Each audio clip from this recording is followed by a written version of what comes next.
오늘 거룩한 주일 예배에 동참하신 모든 분들에게 주님의 이름으로 환영하며 사랑하고 축복합니다.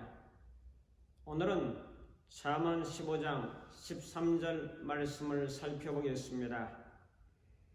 잠언 15장 13절 말씀, 마음의 즐거움은 얼굴을 빛나게 하여도 마음의 근심은 심령을 상하게 하느니라. 아멘. 영국이 한참 남아메리카를 개척하고 있을 당시 한 영국인 선교사 아마존강 하루에 도착했다는 주민들의 온몸이 털로 덮여 있어 원숭이와 구별할 수가 없었습니다. 그래서 본국에 전가를 보냈죠. 어떤 놈이 원숭이고 어떤 놈이 인간인지 구별할 수가 없었습니다. 구별법을 알려달라는 요청에 따라서 얼마 후 전갈이 왔는데 내용은 이랬습니다. 웃는 놈이 인간이고 웃지 않는 놈이 원숭이다. 인간을 가장 인간되게 하는 것은 웃음이라고 하는 거죠. 그래서 웃음은 인격입니다 라고 하는 말이 있습니다. 인간의 격에 가장 잘 어울리는 말이죠. 오늘 하루 나는 인간으로서 살고 있는지 아니면 원숭이로 살고 있었는지를 곰곰이 생각해 보게 하는 이야기입니다. 오늘 말씀은 지혜글을 잠언 3천이나 썼다고 하는 지혜자를 통해서 들려주는 그런 말씀입니다. 짧은 말씀이지만 우리 인생들이 어떻게 살아야 될 것인가 하는 것을 잘 드러내주고 있는 그런 말씀이기도 합니다. 본문에서 주시는 경우는 한 가지는 마음의 즐거움이고 또 한 가지는 마음의 근심을 대조하고 있습니다. 우리는 무엇을 원하고 있습니까? 당연히 마음의 즐거움을 가지고 살기를 원하고 있습니다. 마음의 즐거움과 마음의 근심의 결과는 무엇입니까? 마음의 즐거움은 얼굴을 빛나게 하고 마음을 빛나게 하고 그 사람의 삶을 빛나게 하지만 또 마음의 근심은 심령을 상하게 한다고 이야기하고 있습니다.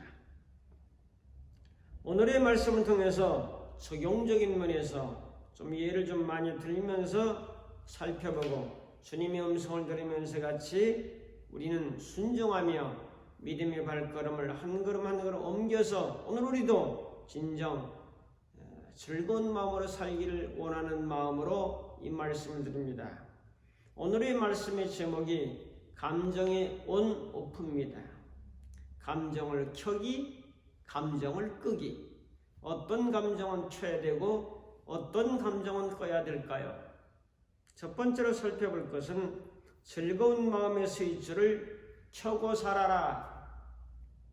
오늘 13절 다시 한번 보면 마음의 즐거움은 얼굴을 빛나게 하여도 라고 말씀합니다. 이 마음은 무엇이냐? 늘 말씀드리지만 마음은 레부라고 하는 단어인데 인간의 내부 또 정신을 의미하고 더 세부적으로 말하면 인간의 지성과 감성과 의지를 종합해서 마음이라고 하는 단어로 사용할 수 있습니다. 우리 마음을 잘 다스리는 것은 행복의 비결이요, 승리의 비결이요, 성장의 비결입니다. 마음을 잘 다스려야 된다는 명제는 알고 있지만은 현실의 삶에서 잘 되지 않는 그런 것들을 느끼며 통탄하기도 합니다. 잠언 4장 23절의 말씀에 무릇 지킬 만한 것보다 네 마음을 지키라. 마음은 지성도 지키고 내 감성도 지키고 내 의지적 행동의 결단도 잘 지키려고 하는 그러한 충고의 말씀입니다.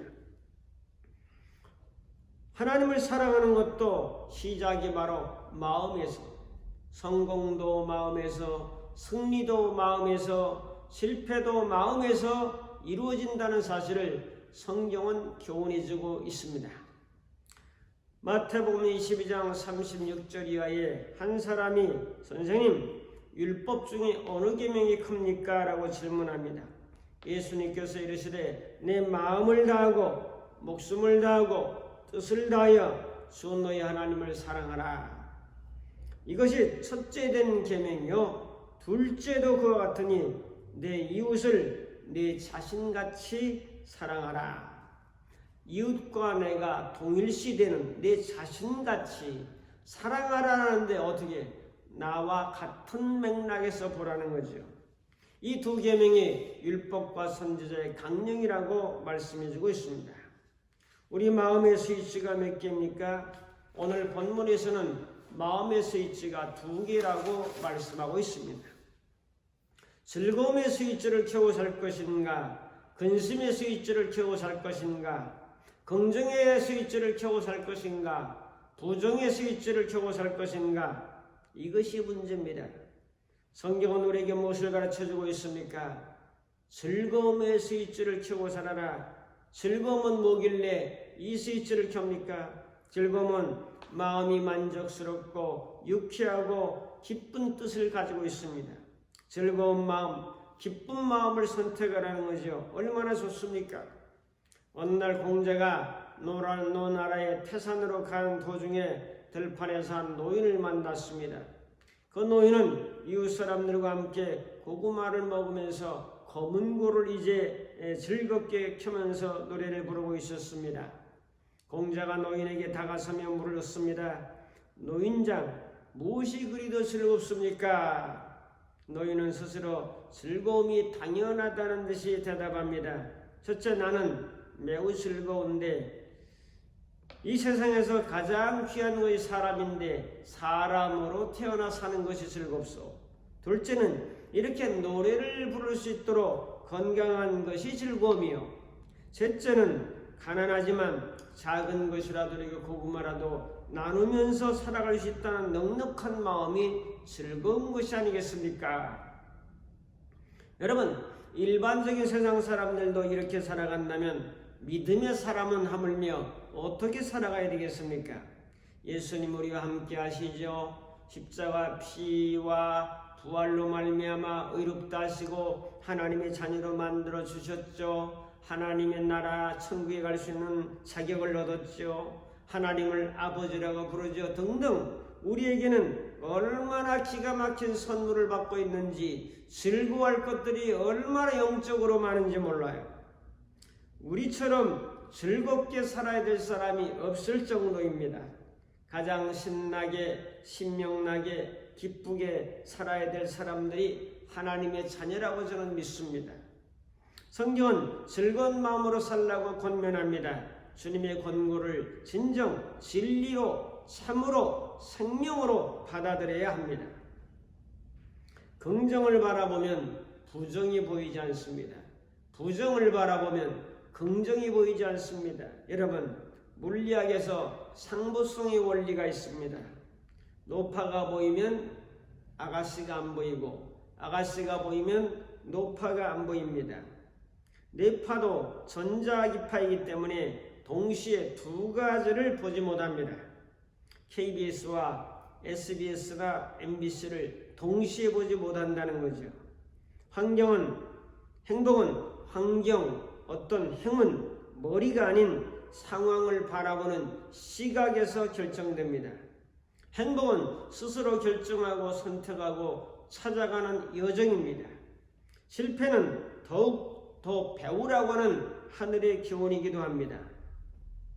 에디슨은 측정기를 발명하기 위해서 5만 번이나 실패했습니다. 마이클 조던은 고등학교 농구팀에 지원했다가 거절당하자 하루 종일 집에 와서 울었습니다. 저는 선수 생활 중에서 9,000번이나 넘는 슛에 실패하고 동점골을 넣는 26번의 차례 기회를 놓쳤습니다. 평생 수없이 많은 실패를 했습니다. 그 실패 때문에 저는 지금 이렇게 슛을 잘 날릴 수가 있었습니다. 셰익스피어도 154편의 시 중에서 성공한 몇 편만 빼고는 졸작이었습니다. 무언가 일본의 사람들은 하나같이 어둠 속에서 밝은 면에 초점을 맞춰놓고 몰입을 한 것입니다. 장점에 초점을 맞추면 단점이 사라집니다. 하루에도 수십 가지의 일을 이제 하면서 잘못된 것만 생각을 하면 어떻게 되겠습니까? 잘못된 것만 생각하면 발전하고 성장하지 않습니다. 집을 나간 남편이 있었습니다. 아내는 태도를 바꿔서 남편의 장점을 칭찬해주기 시작했습니다. 남자들은 칭찬해주면 죽을 똥살똥 몰라요. 가끔 오던 남편의 수가 늘어가고 급기야는 나를 용서해 줄 수 있느냐고 집으로 돌아왔습니다. 남편의 장점에만 초점을 모으니 사람이 달라진 거지요. 장점만 바라보면 장점이 점점 더 커지지만은 남편의 단점만 이야기하고 아내의 단점만 이야기하면 점점 그것들이 이제 작아진 모습을 바라보게 됩니다. 망나니 아이가 있었습니다. 그는 칼을 늘 가지고 다녔어요. 친구들에게도 위협적인 존재가 되었습니다. 공부도 잘하지 않았습니다.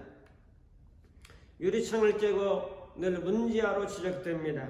그의 아버지는 알코올 중독자였고 또한 도시락을 싸오지 못했습니다. 친구들이 도시락을 먹는 사이에 물로 배를 채워야 됐고 너무나 가난한 삶을 살았습니다. 5학년 담임 선생님은 늘 도시락을 2개씩 싸왔습니다. 도시락 2개 싸워서 하나는 자기가 먹고 하나는 그 아이에게 주었습니다.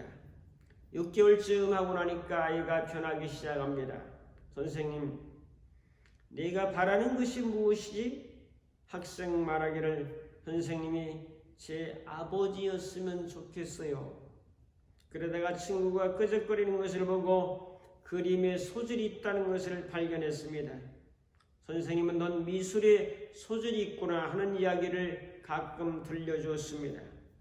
그림에 인정을 받으니 다른 과목도 인정을 받았습니다. 이제는 칼도 자취를 감췄습니다. 나를 괴롭히던 친구가 가장 친한 친구로 바뀌었습니다. 그런데 1년 뒤에 졸업식 날 최우등상을 받았습니다. 담임 선생님은 이 아이에게 숨겨진 재능을 발견했습니다. 즐거운 마음은 미래의 희망이요 오늘의 행복의 섬에서 길어올리는 시원한 생수가 됩니다. 이 즐거운 마음은 내일의 비전이요 승리의 원동력이 될 수 있습니다. 그러므로 여러분들 즐거운 마음으로 밝은 마음으로 빛난 마음으로 살아가시기를 축복합니다. 마음의 즐거움의 결과는 무엇입니까? 얼굴을 빛나게 한다고 했어요. 우리가 근심과 염려가 있을 때는 얼굴이 어둡다고 말합니다. 몸에 병이 있거나 간이 안 좋거나 하면 얼굴이 검다고 말합니다. 그런데 마음의 즐거움은 얼굴을, 이 몸의 얼굴도 빛나게 하고 마음의 얼굴도 빛나게 하고 삶의 생활의 얼굴도 빛나게 하고 더 나아가서는 인생의 얼굴이 빛나게 하지 않겠습니까? 빛나다라고 하는 말은 야타브라고 하는 말인데 선하다, 좋다, 또한 기쁘다, 잘되다, 성공하다가 이 빛나다 속에 다 들어있어요. 빛난 것이 이렇게 좋은 거예요. 빛나게 되면 좋고 즐겁고 성공하고 잘되는 역사가 있는 거예요. 그러므로 즐거움을 통해서 우리 얼굴이 빛나게 사는 것은 얼마나 중요한지 모릅니다. 신명기 6장 3절을 읽어드립니다. 이스라엘아 듣고 삼가 그것을 행하라. 그리하면 내가 복을 받고 내 조상들의 하나님 여호와께서 내게 허락하신 같이 적박거리 흐르는 땅에서 내가 크게 번성하리라. 근데 여기 복을 받고 라는 말씀이 있잖아요. 삼가 듣고 그것을 행하라. 그러면 복을 받고 라는 단어가 야타부, 이 빛나다라는 이 단어예요. 그러니까 빛나는 건 복을 받는 거예요. 얼굴이 빛나는 것은 마음이 빛나는 것이요 마음이 빛나는 것은 신명기 6장 3절의 말씀에 근거하면 복을 받고라고 번역하고 있잖아요. 얼굴이 빛나면 복을 받는다는 하나님의 말씀입니다. 여러분, 이 코로나19의 어려운 시대 속에 살지만은 여러 가지 힘들고 또 고통스러운 고난도 있지만은 빛나는 마음으로 예수님의 구속을 받았죠. 대속을 받았죠. 예수님의 은혜를 받았죠. 죽기까지 나를 사랑하는 분이 여기도 계시죠. 얼마나 즐거운 일입니까? 시편 69편 31절 말씀, 이것이 속옷 뿔과 굽이 있는 황소를 드림보다 여호와를 더 기쁘시게 함이 될 것이라. 찬양하는 것이 황소나 또한 소, 굽이 있는 이러한 것들을 드리는 것보다 더 낫다라고 말씀합니다. 그것이 여호와를 기쁘시게 한다는 거죠. 이 기쁘시게라는 단어가 또 얕아보여. 얼굴이 빛난다는 단어는 하나님이 기뻐하신다는 거예요. 하나님을 기쁘시게 한다는 거예요. 얼마나 귀한 단어인지 몰라요. 자, 얼굴이 빛난다는 이 단어가 복이 되고 하나님께 영광이 되고 자기 삶의 성공과 잘됨과 복이 된다는 이 말씀인데, 이 말씀을 우리가 어떻게 받아들여야 되겠습니까, 여러분? 적용합니다. 사랑하는 성도 여러분, 언제 어디서나 즐거움의 스위치를 올리고 사세요. 여기가 어둡습니다. 이 건물이 푸르랑김 어두운데 스위치만 올리면 이렇게 환해집니다, 여러분. 즐거움의 스위치를 올려야 돼요. 믿음으로 올려야 돼요. 올리는 건 내가 해야 되는 거예요. 내가 결정하고 내가 선택해야 되는 거예요. 아무리 어두워도 밝은 스위치를 켜면 지하실이라도 환해집니다. 세상이 어두워도 코로나19로 세상이 복잡해도 즐거움의 스위치를 켜고 얼굴이 빛나게 살면 복이 되고 은혜가 되고 잘되고 승리하고 성공하는 역사가 나타나게 된다는 사실을 믿고 믿음으로 즐거움의 스위치를 올리며 살 수 있기를 주님의 이름으로 축복합니다. 두 번째로, 마음의 근심의 스위치를 끄고 살아가라. 그래서 감정의 온오프, 켜고 끄는 스위치가 바로 오늘 말씀의 제목입니다. 잠언 15장 13절에 마음의 근심은 심령을 상하게 하느니라. 상한다는 거예요. 근심이라고 하는 것은 고통, 상처, 아픔, 괴로움을 뜻합니다. 이 근심이라는 단어의 부정적인 스위치를 끄고 살라. 끄지 않고 켜 있으면 이것에 영향을 받습니다. 사람은 누군가의 영향을 받게 되어 있고 무엇인가의 영향을 받게 되어 있습니다. 근심의 스위치, 상처의 스위치, 슬픔의 스위치, 고통의 스위치, 아픔의 스위치, 어둠의 스위치, 부정의 스위치, 이건 끄라는 거예요. 시편 16편 4절에 보면 다른 신에게 예물을 드리는 자는 괴로움이 더할 것이라. 나는 그들이 드리는 피의 존재를 드리지 아니하며 내 입술을 놓고 이름도 부르지 아니하리로다 라고 말씀합니다. 여러분, 마음의 근심은 심령을 상하게 한다고 말씀했습니다. 심령은 르하의, 숨, 호흡, 바람, 마음의 생기, 영, 이런 뜻을 가지고 있고 구약성경에서 730회나 나오고 있습니다.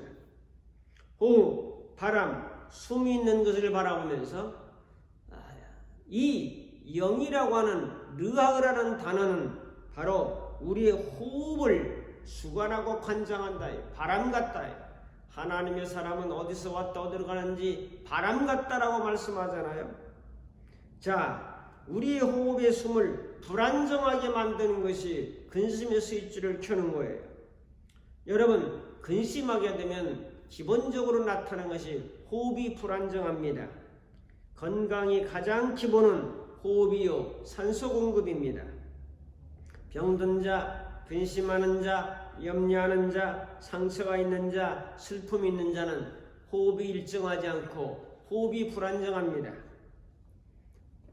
자, 호흡이, 숨이, 바람이, 영이 흔들거리고 약해지는 모습을 바라보게 됩니다.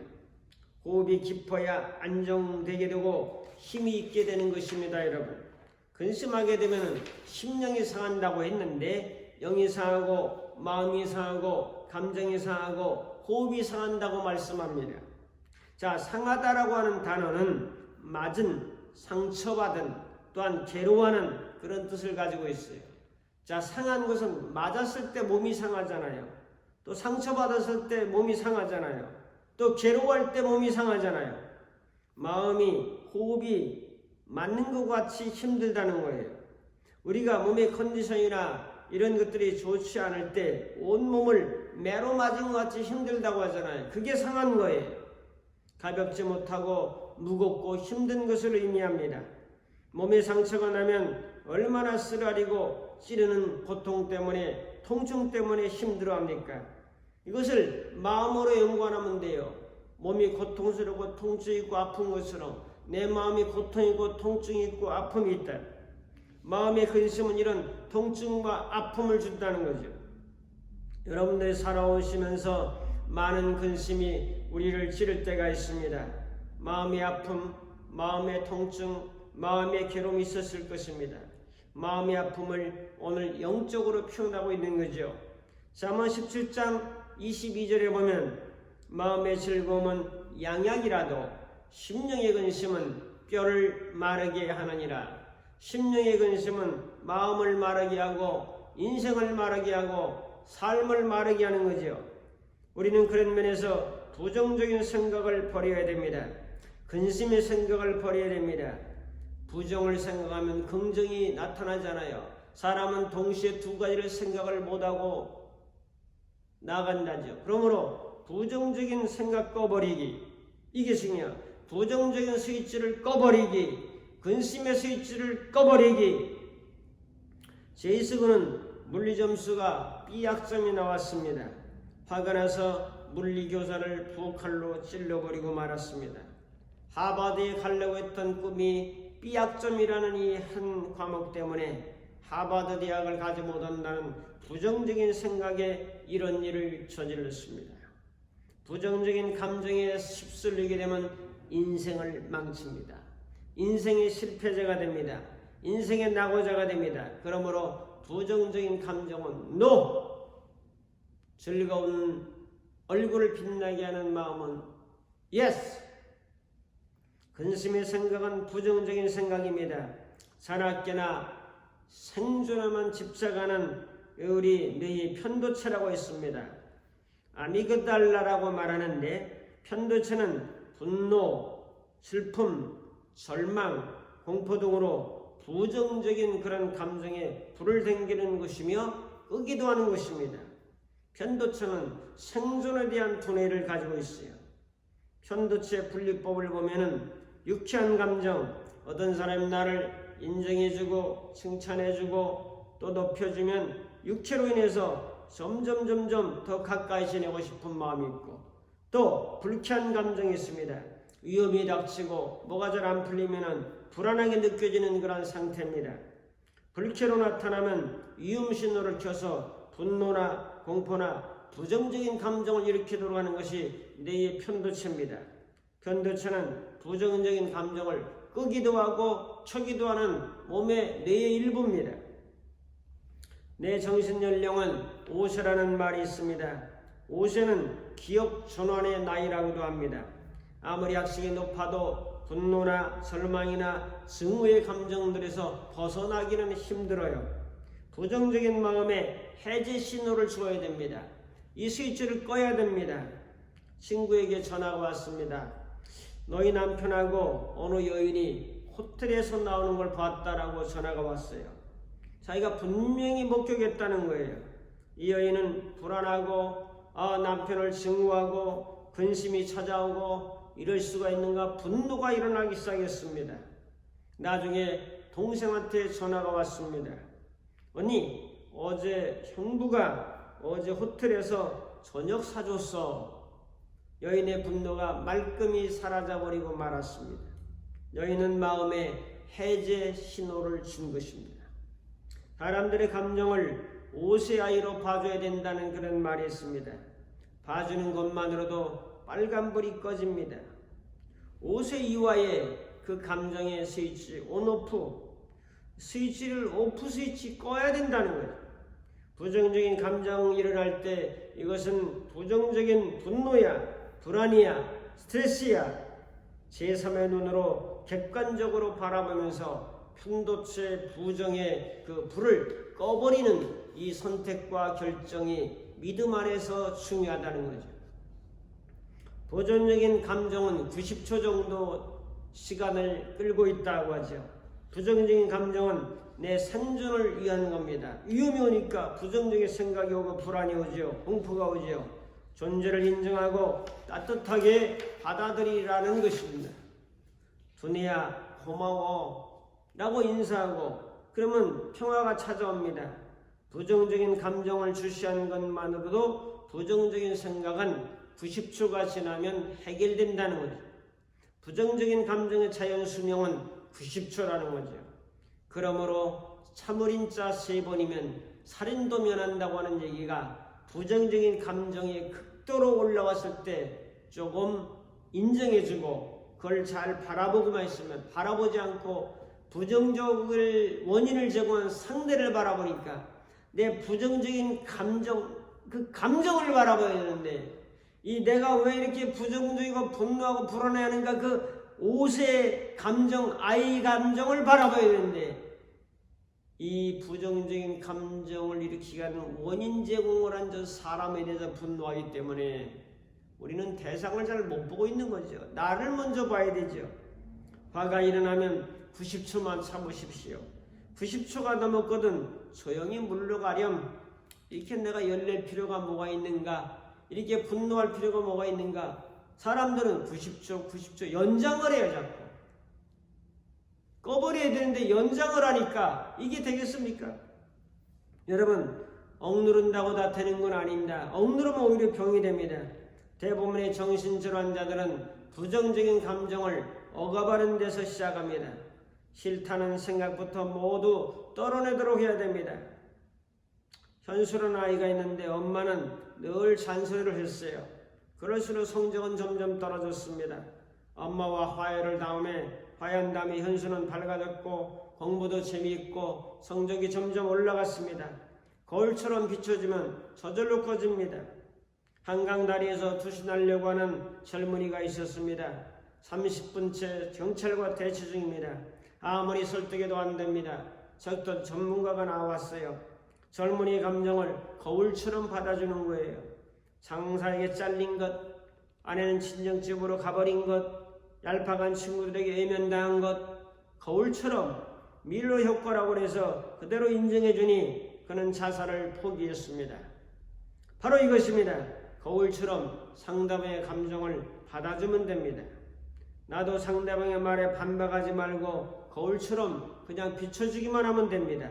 그대로 상대방의 감정을 이해해주면 되는 거죠. 한 아이가 늘 교실 구석에 처박혀 있었습니다. 그러던 어느 날 그의 인생을 뒤바꾸는 일이 일어났습니다. 교실에 쥐가 나타나는데 쥐가 어디로 갔는지 사람들이 그걸 잘 몰라요. 아이는 쥐가 벽장으로 갔습니다라고 대답을 해줬어요. 자, 모두가 단단한 준비를 하고 벽장문을 열었습니다.